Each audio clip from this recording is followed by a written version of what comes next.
Lions fans. It's time for the podcast you've been waiting for. The show where Kool-Aid runs blue, faces turn red, and rose-colored glasses never go out of style. This is the Detroit Lions Podcast, your Detroit Lions and Reddit connection. And now, the guys people are talking about when they discuss monkeys and footballs. Chris and Case. Hey, howdy-ho, Lions fans. Welcome to the Detroit Lions Podcast, episode 252. This is the official Detroit Lions Podcast for Reddit. I am your dashing host, Chris. With me is my good friend and co-host, Case. How you doing, brother? Chris, I'm okay. Coming off yet another cold, but that's beside the point. Valentine's Day is coming up, so I wrote you a poem. Oh my goodness! All right, yeah. I can't wait. This should be exciting, huh? All right, here we go. Oh, are we doing it now?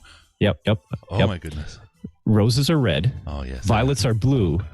Stafford loves to play with his balls, and I know you do too. You're welcome. Everyone knows my nickname for you is Lefty. All right, we got a big show today, a lot going on. We're going to talk about the Super Bowl. We're going to do a quick recap on that. We're going to talk about ESPN and Matthew Stafford's being an early MVP prediction. We're going to talk about some possibility to go to London, Dan Miller, some upcoming cool stuff we got Riz's wisdom. Got a whole lot of great stuff lined up for you. Case, are you ready to go, my man? That poem could have been a lot less PC, but here we are, growing and evolving and changing. Let's kick this off and break it down. I haven't grown one bit. Perpetually 12. All right, a couple quick announcements first. Check us out and help us out on the Patreon. Special thanks to Dylan from Guam. That's right. Of course, our very first donor, Mathis, and Brian Burkheiser from I Prevail, longtime good friend. Great band, iprevailband.com. Check them out. But also make sure you go on over to patreon.com, patreon.com/Detroit Lions Podcast. It's how we do all these great things we do. It's from your support. And you can sign up to do a monthly donation that goes directly to us, help support the show and all the great stuff we do, and help keep us doing this since 2015. Case, we're coming on finishing up 5 years here shortly into year 6, and it's a lot of that is thanks to the folks on Patreon. As a Patreon donor, you get access to Slack, the most intelligent Lions chat room on the internet. It's just us, Case, myself, Riz, a couple other folks that you like, Sandman, I Prevail brand, Brian from there, a couple other folks. It's a great place to hang out and talk Lions and what's going on. Also, you just head on over patreon.com/Detroit Lions Podcast. Help us out with as little as $1 a month. You get access to all that. You're more than free to give us more than that, though, if you'd like. Check us out on Facebook, Instagram, all those places. Facebook.com/The Detroit Lions Podcast, Detroit Lions Podcast on Instagram, or on Twitter at DET Lions Podcast. Don't mess up that follow. Get over there and follow us at DET Lions Podcast, because it's the very best place to see Case. Sending you all my love. Oh my. Subscribe on YouTube, youtube.com. Detroit Lions Podcast. Get over there. Make sure to subscribe with that subscribe button and smash that bell so you get notified. I don't know, they say that. That's what the kids do these days, smash the bell. So do that so you get notified every time we go live. We got a lot of stuff coming out on there, and we're going to be doing a lot more. Last year was a foray with our Dean Blandino video. If you didn't see that redemption arc video with him, you definitely have to go over and check that out on our channel. We're going to introduce a little bit more like that, some interesting stuff this year. So we'll talk a little bit about that in the show. We got a really, really good stuff in mind that we're going to bring you. Also, rate us on iTunes, Stitcher, Google Play, Spotify, iHeart, Pandora, wherever you go. We're there. And hit that 5 stars. Let everyone know how much you love us and give us that love there. If you have anything less than 5 stars, come to the subreddit and let us know why. And we just might change it in your favor. And then you can go over and give those 5 stars. All right? Give us a call via Skype, Detroit Lions Podcast, all one word, Detroit Lions Podcast, or ring us up on the Lions line at 929-33-LIONS. 929-335-4667. Leave us a message and get a chance to hear yourself on the show. Tighten your chin straps, kids. It's time to review This Week in Reddit. All right, it's time to talk about all the fun and exciting things going down this week in Reddit. Just smooth like butter, just see that. We got, Case has been sick beyond the mental sick. You can hear a little bit of his breathing. It sounds like he's got a machine going on over there. He's been sick for a month now, Case? This is literally the third cold I've had this winter, and I've never had this happen before. But this one wasn't so bad. You can hear it a little bit, but this one wasn't so bad. I'm pretty sure my white blood cells are all jacked up. They've been putting in their training this year, so for sure. They're fighting. They're fighting fresh right now. They're as tired to be as sick as I am. So. Yeah. Oh, I bet. So and here I am drinking beer, but he's got that going on. I've had something in my lungs since Senior Bowl. Something came down, and it's been like a dry, like asthmatic thing. I just can't get all my breath back, and it's been rough. The cough has been coming this week, so I don't know if we've got the Corona, but I've been trying to chase it with Truly. What are you drinking instead of Corona to try to cross reference it? The Costco had a nice Sierra Nevada IPA pack. Ooh, nice. So Sierra Nevada is a good go-to beer. I gotta tell you, it's for sure. Good. Oh, I love their stuff. Good stuff. All right, let's get into it. We're going to do a quick recap on the Super Bowl to start things off, and I think it's really relevant because we've heard a couple. I mean, we started doing it, but we've heard a lot of people recently start doing the kind of comparison between the Lions and the 49ers, and then we've talked about it, but we'll hit it again here real quick just so people get the context on it.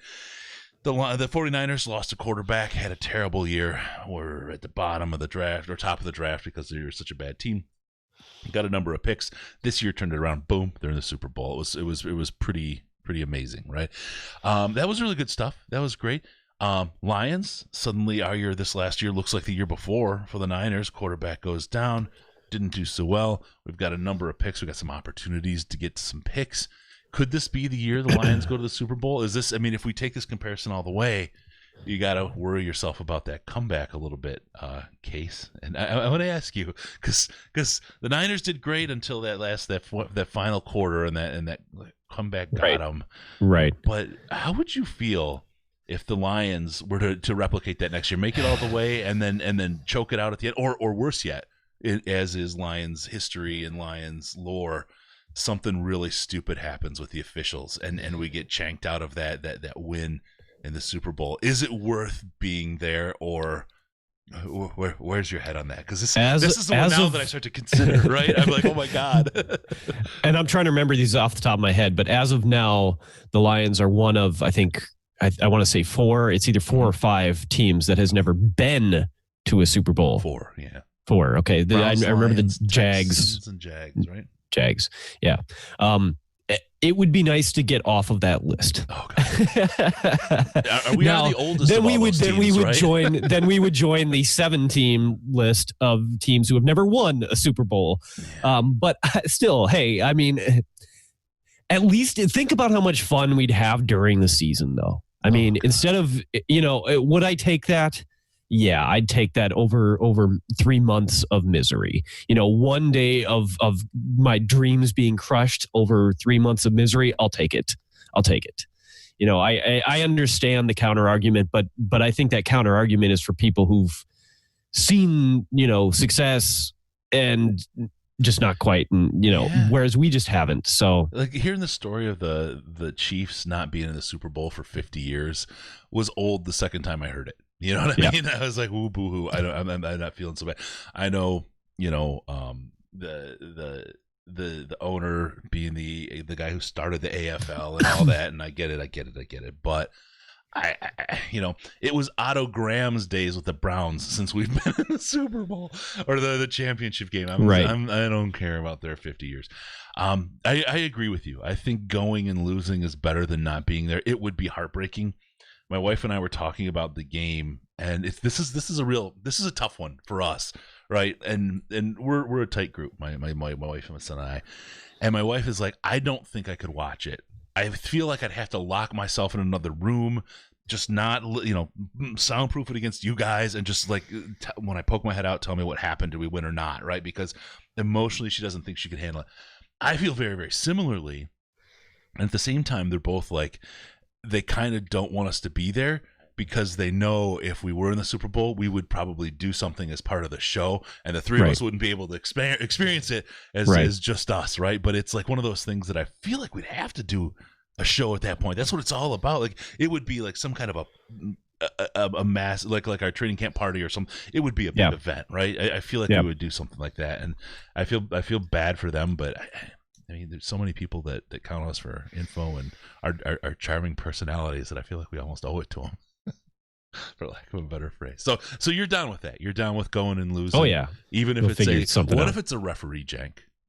I mean, if it's a referee jank, it's it's almost better if it's a referee jank, just because then everybody else agrees with us, whereas they can't deny it. Oh, yeah. No, I don't know. If the gamesman in me would rather, if we were going to be in that situation and lost, I'd rather we just worth the better team that day. Yeah. But okay, well let's move on, because there's another question that comes out of this, and it arises from a play that looked a little familiar to the one we saw maybe in Dallas. The question is, I think other people have posed it in the last couple of years. What is DPI? Yeah. That call, and I'll tell you, if you ask me on that call in the game, that was defensive pass interference. Mm-hmm. Now, here's where things get janky. Or now I'm using janky. It used to be Gestalt. What's going on? Here's where things get really weird. They didn't call anything that ticky-tacky, really, for the rest of the game, right? Mm-hmm. Garoppolo getting blasted out of bounds later. If you're going to call that DPI call, I feel like you got to call that Garoppolo call, right? I forgot about this one I want to talk about after you're done with this. Okay, too. sure. I just feel like that call stood out as inconsistent with the rest of the calls of the game, and that's why people argue about it, right? Because it's a subjective call, DPI. I mean, they try to make it as objective as they can, but it is still subjective. I can see that being called either way, but based on how the officials are calling that game, and that was out of character for how they called the rest of the game, which is I think where all the frustration comes from for Niners fans. Well, and there was the Kittle offensive pass interference call, but here's my issue. There was a lot of people, mostly 49ers fans, saying, well, they would never have called that on Kelsey. They never called that in the regular season. That's so bullshit. They did. I saw a video that they did call that. He got 3 offensive pass interference calls in the regular season. Yep. Like, that is so okay. And I'm sure that a lot of that was the emotion of the moment for 49ers fans. You're looking for anywhere to, aim your anger. I understand. As long as you can let that go after a minute, and I don't have to hear, if we're still hearing about it in the, middle of the off season from 49ers fans, that's when they start getting called out as, you guys are fucking bitches off the wall. Yeah. Oh man. All right. So what was the piece you wanted to bring up? Oh, that was it. The Kittle one. Oh, okay. Got it. Okay, that's cool. All right. Another piece that took got the ire of some people bounced up, and we'll just touch it briefly because we're Lions, but we do have to. It's the biggest game of the year. We have to do a little bit of a recap. Right. The halftime show, and I really land soundly on who cares. There's I think it's a little bit like the turkey hole. It's manufactured. It's meant to be that way, because when people talk about it, that's when people go see the videos and get rammed up, and it makes it a thing. And the more it's a thing, the more people are going to watch it and see what happens next time and all that. I'm like, who cares? As far as my bubble is concerned, the bubble I live in, I don't know anybody who was outraged by it. I literally don't know a single person who was upset by it. I know a lot of people who commented on. You were marching on Bismarck. Who were right? who were upset? That somebody out there was upset by it. That's more like what I saw, and I was like, "What? Who are you talking to?" Because I don't see any of those people, in my bubble. So I'm sure those people who were actually upset by it exist. If they were upset by that, I sure hope they were upset by the over sexualization of Adam Levine, the year before. As far as quality of halftime shows, it was far from the best, but it was also far from the worst I've ever seen. Sure. It's not going to be one that it's never going to be one that I, remember truly. But I mean, the biggest talking point of the whole thing for me and the people that I was around was, Jesus, those ladies are looking pretty good for how old they are.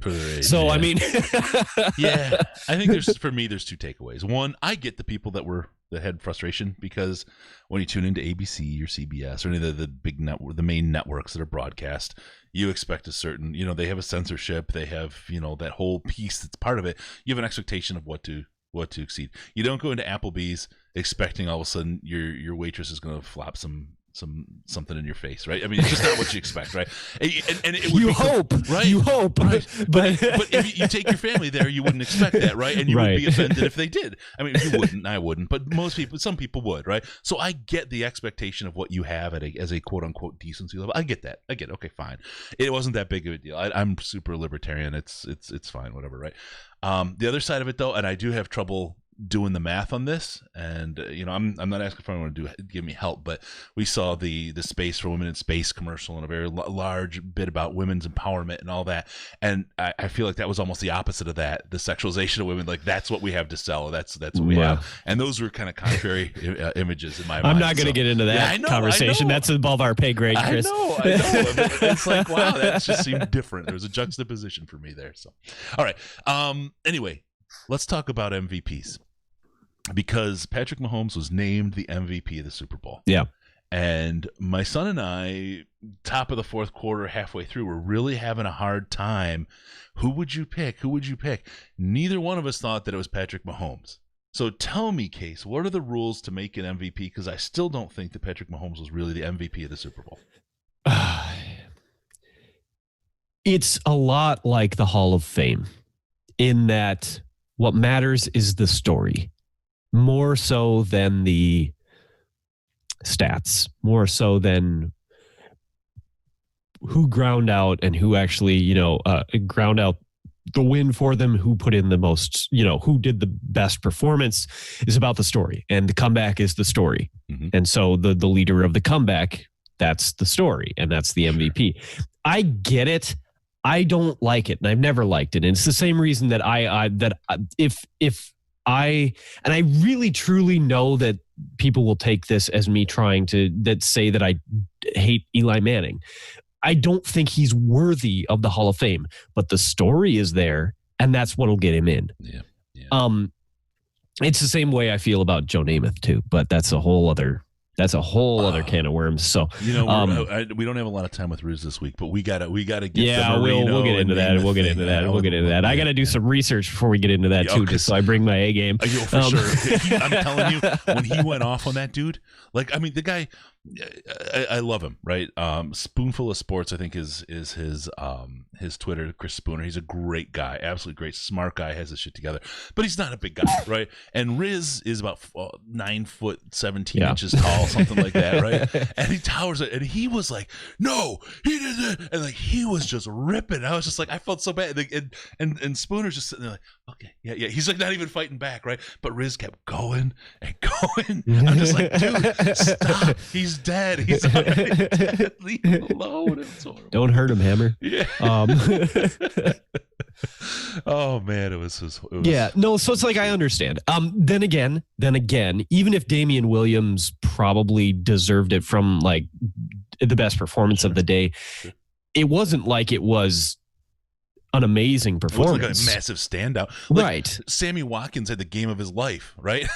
Right. Should he get a right? He played the best he's ever played. And the defense as a whole for the Chiefs did a phenomenal job in the second half.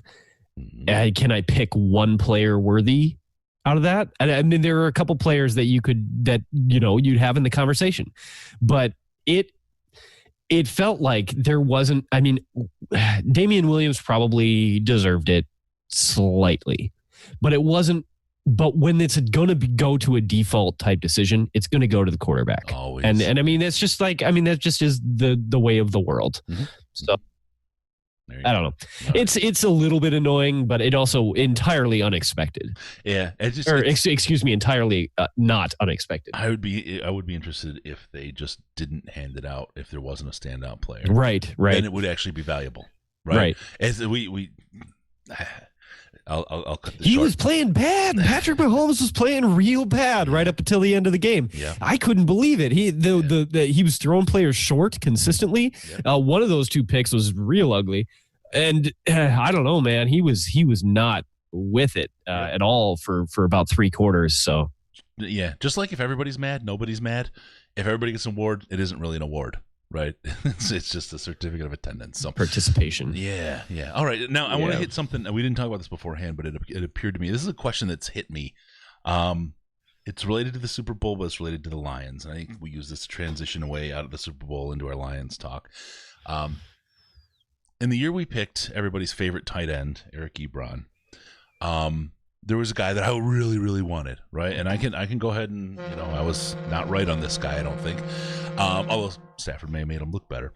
But Sammy Watkins was the guy that I was in love with this year. He went like 4 picks or 5 picks before us. And I really, Same really year wanted as him. Mike Evans and Aaron Donald. Yeah, those guys. But now I want to focus on Sammy because Sammy was just in the Super Bowl, right? Had we picked Sammy Watkins, likely he would have been nothing spectacular like for Buffalo, right? I don't know that he would have been a better player. He probably would have busted out Detroit the same, right?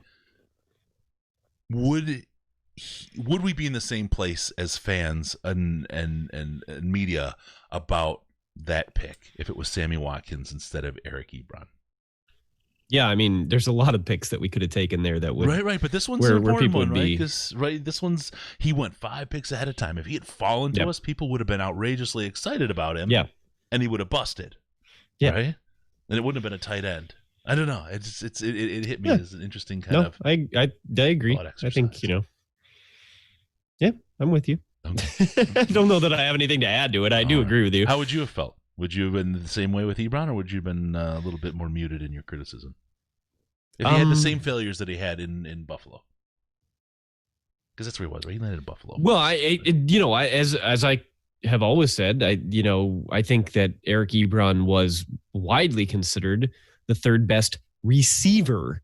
And all I could base my opinion on was what I'd read in the media. And that was what the media was saying, was that he was the 3rd best receiver. At that point in time, I wasn't doing the kind of the kind of film study I do now. And I'm still not, like, I'm nowhere near, I'm not in Jeff's realm. I'm not in, I have a very basic, when we get to the draft, I've only done research on guys who I think there's a real chance that we'll draft.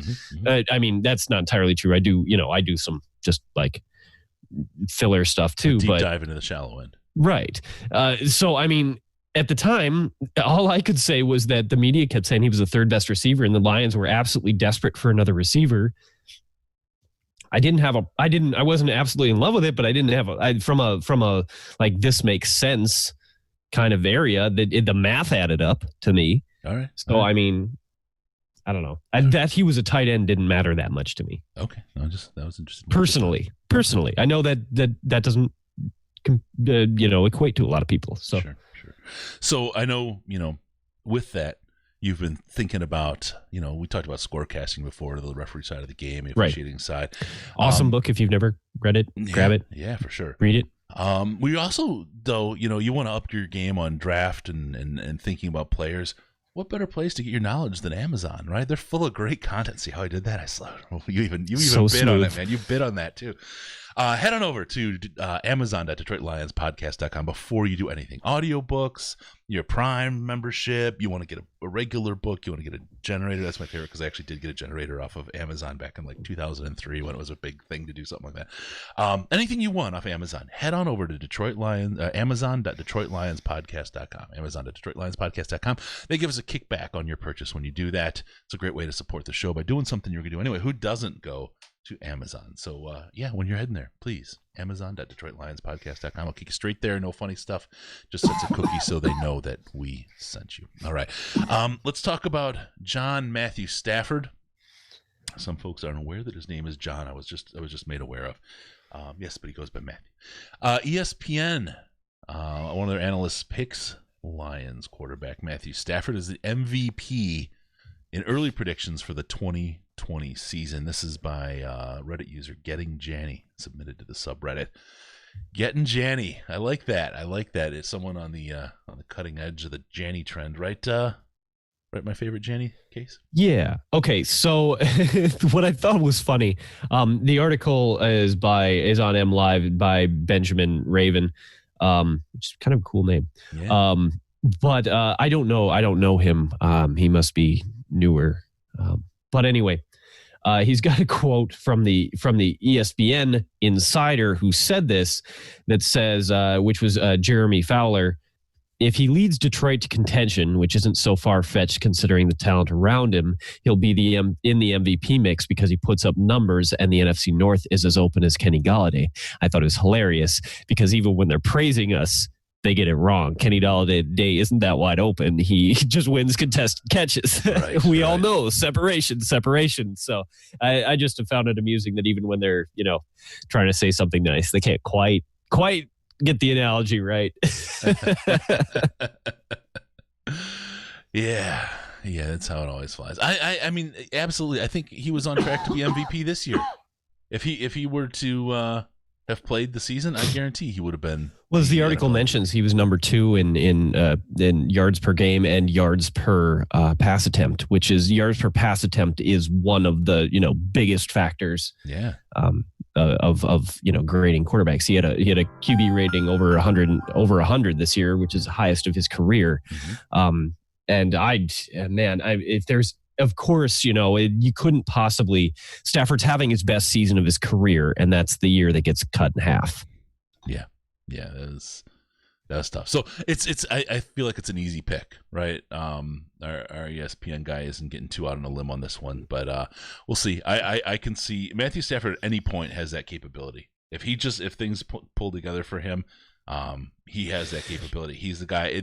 We'll talk to Jeff later about wide receivers, but I mean, we need to get him some weapons. We need to figure that thing out this year. But the talk that he's not our guy, especially when you say, "Oh, well, because of injury," and then you want to pick up Tua, who can't walk, right? I mean, look, just stop. Matthew Stafford is our guy right now, and if Joe Burrow is there. Where we pick, if we're number 1 pick overall, because that's the only place he's going to be, then absolutely you have to take Joe Burrow at this point because the long-term gain for your team is obvious. But there is no one else in this draft that you would replace Matthew Stafford with, period. End of story. And it's not okay. I know that the injury that he has now was produced over a long period of time, over 2 seasons to get to the point we were at. But there's absolutely no reason at this point to believe that he won't be back 100%. He had what I should have looked this up beforehand, but he has the something like the 4th or the 2nd or 3rd, 4th longest active streak of starts for a quarterback, and what he's in. I think he was closing in on the top 10 all time or something like that. I should have looked it up before we started, but he's just. I mean, you want to talk about an Iron Man? He is an Iron Man, and as long as this heals properly, and I can't sit here and make guarantees it will, but I also think it's a ride or die situation. I don't think it makes sense to bail on this situation, especially, and I also think it would be incredibly ridiculous of this coaching staff to bail on this situation when they could otherwise bolster the talent around him and on the defense and whatever to attempt to have a very meaningful year that they need to keep their jobs. So, I mean, there is the Tua, contingent of people, and I would just like to say, you're ridiculous. That's the nicest. I'm sorry, I'm not trying. That is the nicest way I think I can say that, but you're ridiculous. That's fair. That's absolutely fair. I'm gonna ambush you again with an article that dropped just recently. It was a Cal Meinke article, and I like this article because I haven't talked to Kyle in a long time, right? I am completely just projecting this based on what I've seen. So I may not be reading him correctly here. So I just want to say this is pure speculation. Okay. So nobody take this as some kind of, shade or whatever, but he put an article about out 1:30 today. Steve Mariucci, before we all die, the Lions have to get that revolving door out of the front of their facility. And this is a really good article. It's over at M Live. Always check Mikey out. He's him and Justin Rogers, as much fun as they've had together and as they have poking each other, they're spectacular writers. And one of the things about Mikey is, I know he's been frustrated with the people on Twitter and taken, some shots back at people that he maybe hadn't or wouldn't do in the historically. But the one thing he continues to do is write in a very, very balanced manner.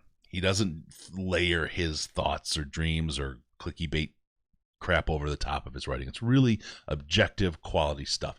And so he talks about Steve Mariucci, obviously a former Detroit Lions coach, talks about the team and what Mariucci says. I just want to read a section of this article. I again, go to MLive and check out this article from Meinke. But it says, but Mariucci thinks the Lions are finally on the right track after showing patience with their current head coach. Because somehow, and this is a quote, at some point in time before we all die, the Lions have to get that revolving door out of the front of their facility, Mariucci says. They've got to look for continuity. Players, front office, coaching staff, it's been changing so much over the years, right? And so just giving a guy 1, 2, 3 years is just like, all right, guys, let's change it again. Let's try our luck with the next bunch. But when you do that, you take a couple of steps backwards. Changing coordinators on both sides of the ball, and you start over, and every time you take 2 steps backwards or take 1 step forward, sometimes it's 5 steps back. So I'm glad they kept Matt, talking about Matt Patricia here. And absolutely, I agree with Mooch 110% here. Again, that's why, look, this may not work out. I've said that the coaching staff and Quinn have to come back this year. I'm already ready to say that 4 years is probably the right balance to give these guys to make the cultural and team change that they need. We may not have great results this year, and people say I'm insane, and I get it, and I will own it because we do that here. But we're not your typical podcast group that just makes predictions and leaves. We own our stuff, but I just believe that it takes time to set a team into a place where you really, really can measure the coaches and the front office and the moves they make with those players. I completely agree. And it's real easy for a team, and the Browns have been guilty of this, of like caving to fan pressure. And that's not to say that I think the Browns ever had found an answer in a coaching staff or front office that would have necessarily done better given a little bit more time. But I also think you truly never get the opportunity to find out. Yep. If you and so even if it's a failure, I would rather have 4 years of failure than 8 years of 2-year failures. Or 3 years of training, and you hand them off to somebody else to go win the Super Bowl, right? And then try to, because then all the revisionist people will come in, right, and talk about, they didn't give him a chance, and that'll drive me. That the revisionist stuff is what drives me crazier than most. Right, the people that don't really own where they were or what they thought, just take it as own it. And take it as an opportunity to learn and move on. I mean, you can't predict the future. You can't. There's a lot of speculation, and you're putting things together to try to come to a conclusion on something that is literally a prediction, right? There's no shame in being wrong sometimes. So, all right. I tell you what, I want to open up the phones here real quick. All right, we're going to keep going with the show, but we kind of got our first piece out of the way. We're going to open the phones to people.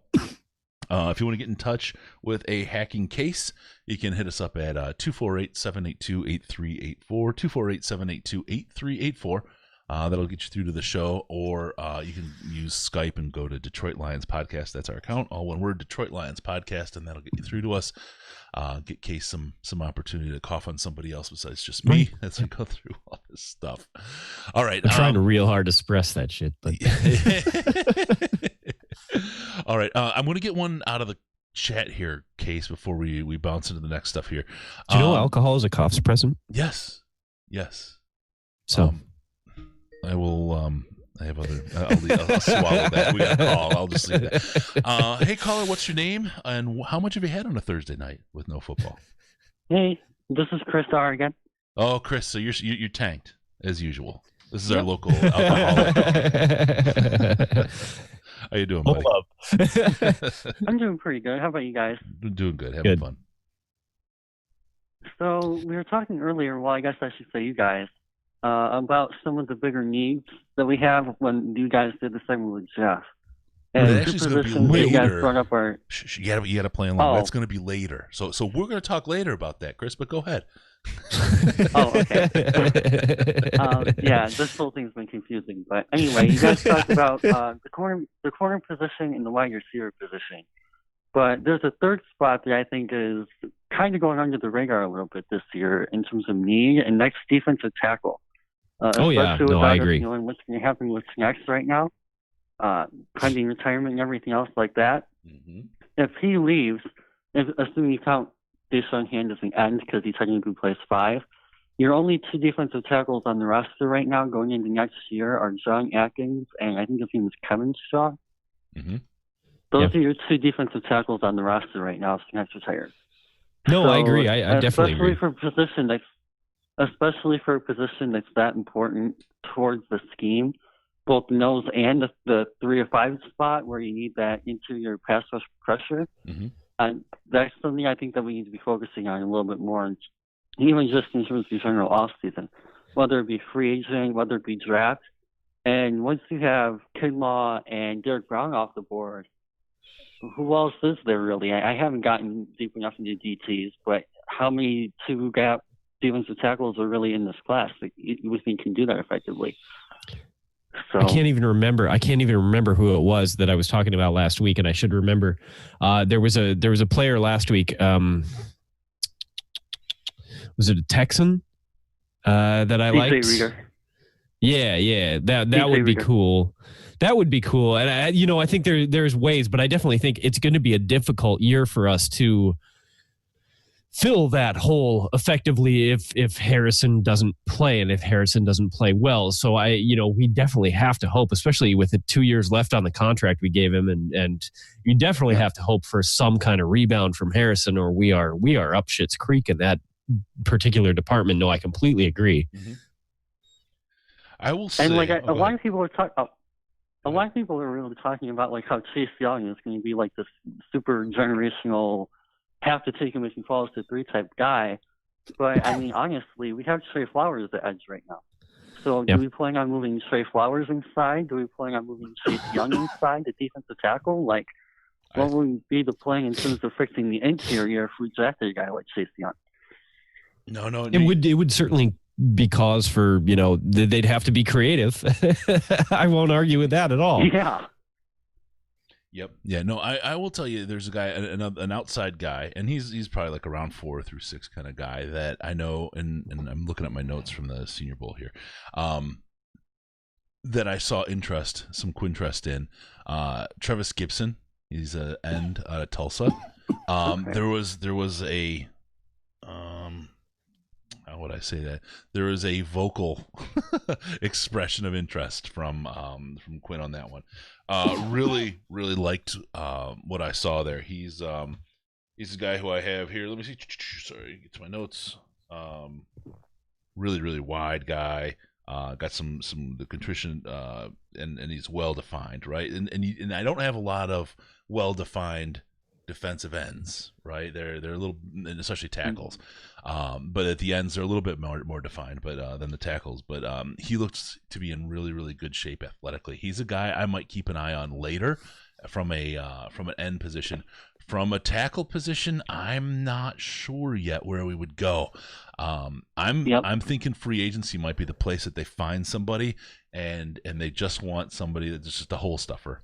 You know what I mean? I don't know that they're going to get a lot. Yeah. I think there's other guys like Ashawn who's there's some questions around, but what will we do with him? How would he fit? He's great at deflecting passes. He's a guy I think that, a lot of people aren't super. Go ahead. Low key, there's a guy, and a lot of people will remember his name because he hasn't been in the league very long. And that's Andrew Billings, from Cincinnati, and obviously Cincinnati hasn't done a lot with him, and he is not a pass rush guy at all. But if they were looking at somebody they wanted to anchor the line, he might be a guy, and I think he's 23, 24. Mm-hmm. Who they could sign long term for relatively cheap, I suspect, and at least give them some backup. Even if they wanted to sign him, even if Damon Harrison's coming back, that would provide them some security. And maybe that's something to look into. And if anybody out there has very strong feelings about why that's a bad idea, please share. I'll listen to what you have to say. But yeah, I would also add that if that, as we might talk about later with Riz, a trade with Indy rolls up and Kinlaw pops in, he could be the tackle that kind of addresses that problem there. So, right, a lot depends after on the free agency moves, and then I think that's going to address how we move around in the draft itself and attack where the key position is that we attack. So as these dates pop up, and let's see, the 18th of March is when free agency starts. I think in those first couple of days, around the 18th, 19th, through the 22nd of March, we're gonna get a real clear picture of where Bob Quinn and Matt Patricia are looking to go in the draft as far as which holes they're trying to plug. Yeah, and I think that one thing that's interesting is you kind of have to figure out where the depth of the draft is going to be.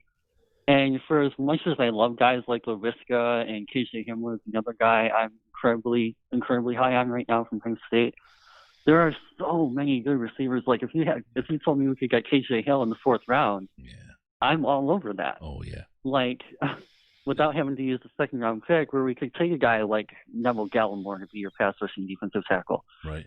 So it'll be very interesting to see how the team plays the draft going forward too, and kind of says, okay, like we know in the 1st round we're going to take Okudah, so we might not invest in CB and free agency type thing. Yep.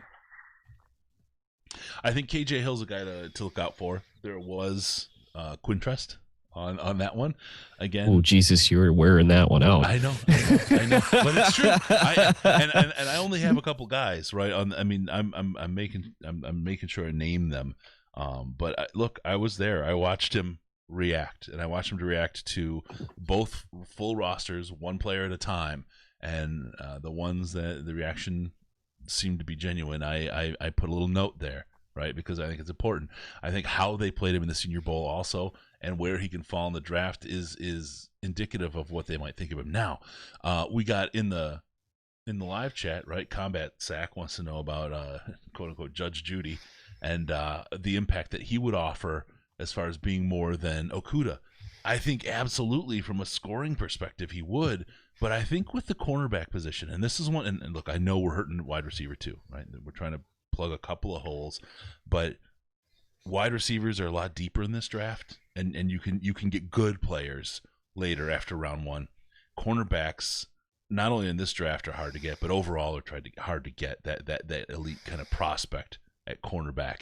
And knowing that what we know about Slay and where he could be going, it just makes sense. It's when we had Sue and Fairley and we didn't take Aaron Donald, right? It's that same kind of situation. Oh, we're fine. A year and a half later, we're like, what in the hell? What just happened? Right? Yeah. I think when we look at the cornerback situation and the importance of it, that's what brings Okudah so high on the list for the Lions, especially when it comes to what their needs are. Yep. And another thing too, specifically with Judy, is he has some pretty bad drop issues. Yeah. I watched, I think, 4 of his games, and I caught like 7 or 8 drops over those 4 games. It's crazy. So, and that doesn't tend to get better with Stafford as your quarterback. We see that with sure hands. We're going to get back to this case. You remember, this is a couple year long thing. He's gotten better at over time too. Even the lower tier receivers on the team have had fewer and fewer drops as he's gone along. He's come a long way with putting Chris Durham now, right? Right. He's gotten better at the touch passes when the touch passes need to happen. So. Yep. I'm just saying, you don't want to. We saw that with Ebron. You don't want a guy prone to drops trying to catch balls from Matthew Stafford. Right. No, I won't argue with that. All right. Hey, Chris, we're going to let you fly, man. And he was. Oh, go ahead. Oh, and I was going to add another point, last point too, onto that, is he was catching passes from Tua, who was probably one of the more accurate college quarterbacks in the nation. Yeah. Really. It's an absolutely good point to make. So there you go. That's what you're looking at. All right. Chris, thanks for calling. Thank you. I see your ombudsman work going on in the chat again. As always, really appreciate it. Looking for something for you on the site soon, right? You got any ideas? I'm still writing that Okudah piece. Unfortunately, I've been a little bit sidetracked this week doing some pro stuff, getting ready for the Super Bowl. So, yeah. Well, we can understand that. Getting back into draft stuff again now that the Super Bowl's past us and getting ready for Combine. So. Nice. All right, my brother, be good, and we look forward to talking to you in the next show or see your next article. Yep. All right, brother. Sounds good. See you guys again soon. Yep. All right. Yeah, Chris's analysis. He's often in weighing in with his thoughts in the Slack chat. Again, patreon.com/DetroitLionsPodcast. And he's. I'm really glad he brought up the defensive tackle thing because I hadn't thought about Andrew Billings. So I'm gonna think a lot more about that in the next few weeks here because that might really be that might be my Marvin Jones of this year. Sorry, apartment. Oh, okay. I didn't know if that you had a harmonica up your butt. Okay, let's see. Really quick, we'll do the we'll talk about that. We're going to talk next week about Ash's article because you'll feel more comfortable then about the salary cap and where the Lions are with the salary cap right now. Let's move on to the next piece. Again, we'll take your calls, so feel free to call us anytime. We'll talk about something I noticed in the Super Bowl and the kind of pre-Super Bowl shows. They did this Road to the Super Bowl special for like an hour. And I love NFL films. I love what they put together. It's always great. I've always thought maybe one day I could do something like be the voice of an NFL films thing. That would be like a dream come true, right? I just love the voiceover because those guys are like hero voices to me. They sound so great. But they interlace right with that great narration, the calls from the play-by-play announcers right into the show, right? And you get the excitement of the play in the moment. And I was sitting there and it occurred to me, none of these guys, I mean, and they're good. Some of them were like, I was making fun of actually how bad they sounded, right? They just did not fit the bill. But just how lucky we are to have Dan Miller as our play-by-play guy. And I was like, here's a guy. He's unbelievable. For all these years, right? The Lions have not quite been to that place where our calls are important. Our calls make that kind of a special, right? We've got the very best play-by-play guy in the business, and this team is denying him the opportunity to get that exposure for the rest of the country to see how great we have it to have him making these play calls out there. And I got frustrated. It really hit me. And I was like, this team, I mean, Lions wasting another generational talent. Is that the idea? Exactly. Oh my God. Oh God. That in itself is a YouTube clip right there that we should make. Is that the Lions are wasting a generational talent in Dan Miller with their inability to elevate what he has to the national stage. I mean, he truly I've borne witness to a couple of transformative calls, and I've complained about the Minneapolis Miracle or Minnesota Miracle, whichever it was, Minneapolis Miracle. I was listening to that game on the radio live, and they have I can't remember his name. I should remember his name, but their call guy is well respected. But what annoyed me was that they had been talking about we need a Minneapolis Miracle for like 5 minutes before it actually happened. So it was so contrived when it actually came out, and that bugged me. And not to mention, it was derivative of the other miracle plays and things. I want Dan Miller to have that moment and to top that moment. So yeah, no, for sure. And the last point. I just hate when it's contrived. Just like you said, how they were just trying to set it up, trying so hard to set it up. I blew my top on the turkey hole thing, right? Where they did that one. I did, but it was so because they had a graphic ready, right? Yeah. So that they sat down in a pre-production meeting and went and they sat down and said, well, we're going to get cleared with the lawyers. Turkey hole is a little edgy, right? And the lawyers are like, oh, turkey hole. And then, okay, that's good. And then the staff is going, Key, this is funny. We're going to say turkey hole on the air. Oh, here, create a graphic. Okay. Then they made turkey hole because it's a funny phrase. We're gonna make that. Oh, yeah. Edgy. I really can't stand John Gruden to begin with. Yeah. I just thought it was just so contrived and so insulting as a viewer. Right, the whole kind of concept of turkey hole, I've discarded it completely from my lexicon, my vocabulary, and it's stupid. I hate feeling manipulated like that. I hate that, and that Minneapolis. And that was how I felt, listening to that. Exactly. Don't insult me, please. Don't insult me, please. Don't insult me like that. Okay, we'll move on. All right, Senior Bowl. Had a couple of people ask. You're going to see a bunch of podcasts pop up in our podcast feed that you guys see in your podcast app, and it will be the recordings. It's like I've been wrestling with how to do this because it's like 4.5 hours of coverage that we did, and I was like, do I release it? How do I do this? Do I release there's 9 different things? I'm going to package them up by day. I'll do an intro and an outro to each one, and I'm just going to put the pieces together. But over the course of the next week, our Senior Bowl coverage will be released on the audio. Just so you guys know, and we'll put a preface on there, Senior Bowl. So if it's not something you want to hear or you watched it before, you can go past it really quick. Don't want to fill up your phones with a bunch of stuff. Don't want to overwhelm you with different stuff in the feed. But just wanted to warn everybody that's coming because we've just had a real influx of people saying, where can we get it on the audio? Can we get it on the audio? So we're going to do that. Don't freak out. I know it's historical content, but we'll identify it with Senior Bowl coverage for you guys in the thing. So I want to make that a quick one. Let's talk about London. London's coming up. Jags. There's rumors and London's burning. London's calling. Let's be friendly to our friends in the other side of the pond.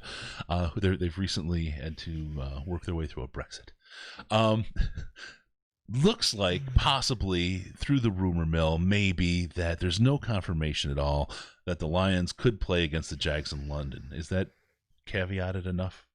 Or should I say either maybe or possibly, or it's not necessarily confirmed or anything like that? No, it is a strong possibility. We play the Jaguars this year. Mm-hmm. It's an away game for the Jaguars. We have an away game against the Jaguars this year. So, I mean, so you 25% chance right off the bat, narrowing it down. We've played in London before. They've sent us to London twice.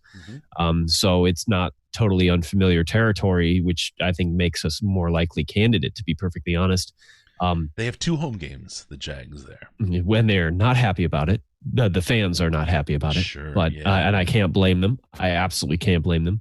When it was 1 a year, it was like, I think the fans were like, okay, we understand this franchise is, like financially needs, but to take away 2 is, that puts them in a serious, like. How do you pay for a stadium when you take a quarter of your home games away? I'm honestly, well, I mean, even money, competitively, the concessions money, all that, I think they'll stay in London. So, like the second week, which will probably be against the Lions, right? They kind of have an advantage because they are completely. Oh, that's a thought. I hadn't thought about that. Zone, right? Yeah. But I mean, even at that, it's like, but it's still not a home game for them. And I mean, other teams have to face that similarly. The Chargers have had to face that a lot. In their new home where they're not really the home team. Yeah. I think the second week is more of a home game than the first week. I will say, because they really have acclimated. They'll obviously have taken feedback from the Jags. They try to make it seem like a home game. They do a lot of that as well. But I haven't gotten the impression that London really roots for the Jags. You know what I mean? Yeah. So it's like you don't have the fans behind you in the same way that you do at home. Even if the Jaguars stadium isn't completely packed every week or anything like that, there is a little bit of a difference. At some level, though, if you keep coming back, you're going to think, meet but they've been doing it for a while. Yeah. And 2 weeks. I think the Lions, having been there several times now, they're more or less on equal footing. Mm-hmm. Fortunately for us, it's been away games for us. The thing is, you got to win. Right, that's how you make fans, is by winning. That's really what it is. So we'll see. Lions do have a connection with the kind of the English spirit. We got Mike there. Mike can rally the troops. So I need to talk to Mike. We haven't talked in a while. He's been so parenty busy and work busy. That's all right. But we'll get him involved when we start talking London if it becomes a reality. So love you, Mike. Love you too, Mike. All right, let's. Roses are red, violets are blue. I've got a boil that I'd like to pop for you. Okay, so let's really quick talk about you're getting your Lions gear, right? You got free agency coming. You got Mike looks good in a swimsuit, and I do not.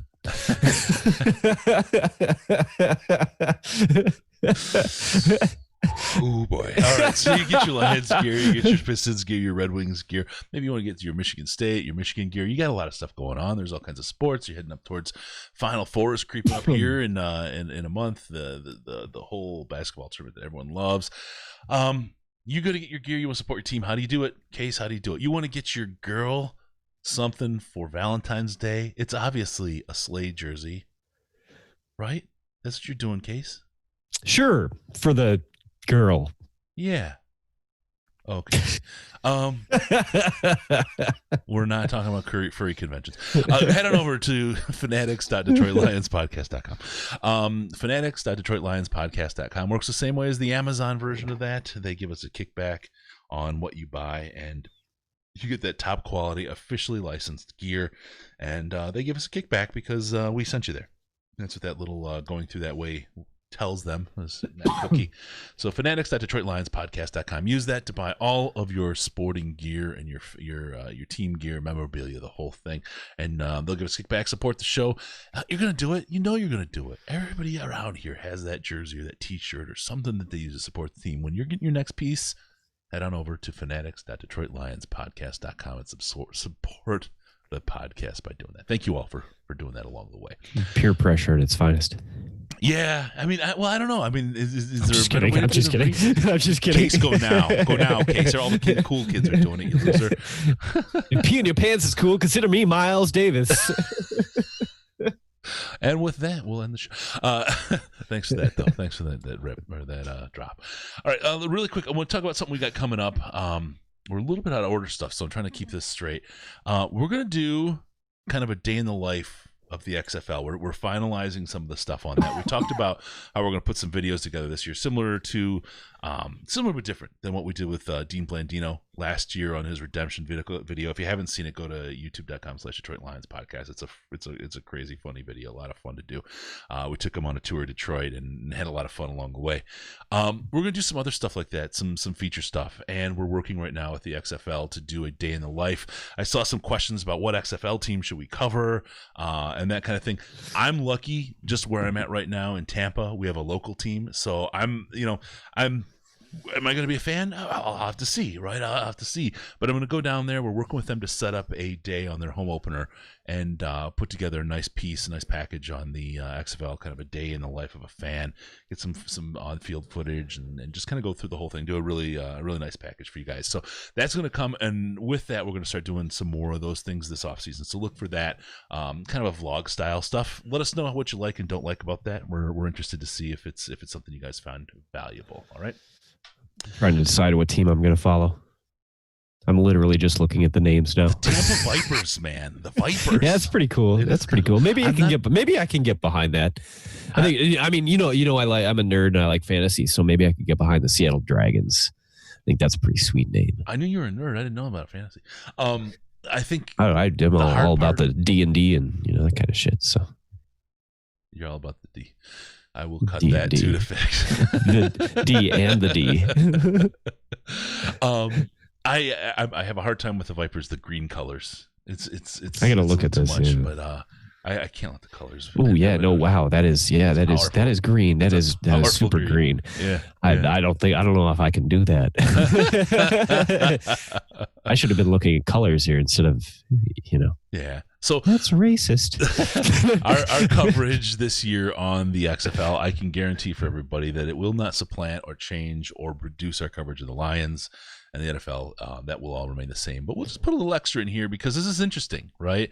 And the XFL, we've seen the last time they were around, they definitely influenced the Sky Cam, all that kind of stuff. They influenced the way the NFL went, and it's an opportunity now to see how the XFL will influence the NFL. Will it become the minor league team? Will it go the way of the AAF? Who knows, right? We'll see. I know Blandino's fully embedded as part of that, and we've been working with him and some of the other folks over there, making some good friends, and it feels like it'd be something interesting, especially because it's not direct competition with football for the Lions, right? It's something else to kind of talk about that's still football and fun. So there you go on that.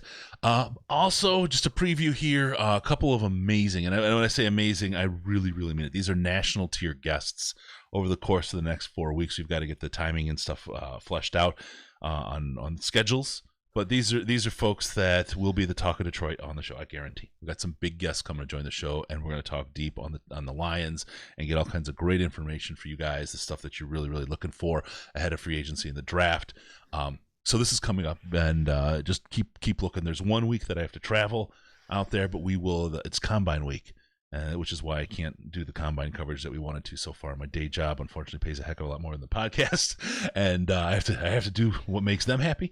So we'll be doing that, but we will still be covering. Riz will be calling in. We'll be doing our shows that week as well. It'll just be remote kind of a deal, but it's all good. So good stuff, good guests coming up. It's the off season. It's kind of before free agency. It's after the Super Bowl. It feels like a little bit of a soft period. We're gonna get some good guests in here to keep you guys interested and give you some good content as we want to do. So lastly, we'll cover some important dates. We've got the Scouting Combine, the 24th through the 2nd of March. Big stuff going on. Free agency starts on the 18th, again, between the 16th and 18th of March. Negotiations can begin with unrestricted free agents. The 29th through the 1st of March to April is the league meeting. And then April 23rd through 25th, the NFL draft from the Fountain of Las Vegas. We'll see if they use the fountain like a bidet. We'll see what goes on there. I can only think bad things are about to happen by that location, but we'll see. We're going to do our draft party again for you folks. We have a great What time. day is the draft? 23rd. So I believe it's a Thursday, right? Isn't that when it always is? April 23rd. Sure. I'll look right now. Yep, it's a Thursday as it kicks off. So we'll take that and do our first day. Case has a lot of work stuff he's working out. We'll see if he can't do it. I should be able to. Shouldn't be a problem. We'll look for day 2 if Case isn't available. We hope he is. But if he can't do day 2, we'll have Sam in like we did last year. And we'll give you that day 1 and day 2 coverage, the first 3 rounds of the draft. And then May 1st through the 11th, there are 2 separate 3-day rookie mini camps that happen. And the teams schedule those accordingly. There'll be some OTAs in there. And that'll take us to about mid-June when the real dead season, vacation season starts, Case. And we get ready for the inevitable training camp party that we're going to do. One other quick thing. We are going to do the St. Jude thing again this year. We're going to put it together. We have some work to do here in the next couple of weeks to get that ready to launch. We launched that after the Combine last year, and I think we're going to do that the same way this year. Once the Rich Eisen does his thing, we're going to see what we can add to his donations squad. So stay tuned for that. We're going to look for your donations and your help for those kids for St. Jude. All right. With that, I think that's the first part of our show. You ready for the Riz Case? Oh, always ready. Let's do it. All right. There you go, YouTubers. You can now go and watch the Riz piece and say, oh, now it makes sense because it's in out of order. Sorry that we did that to you guys. It's just who we are. Sometimes we do it out of order. Anything else, Case? Big thanks to the guys. I know that. Yeah. Gals on YouTube. Sorry, I'm coughing all over the place, but I appreciate putting up with it if you put up with it. So I didn't put up with it. All right. Thanks, everybody. We'll talk to you again next week.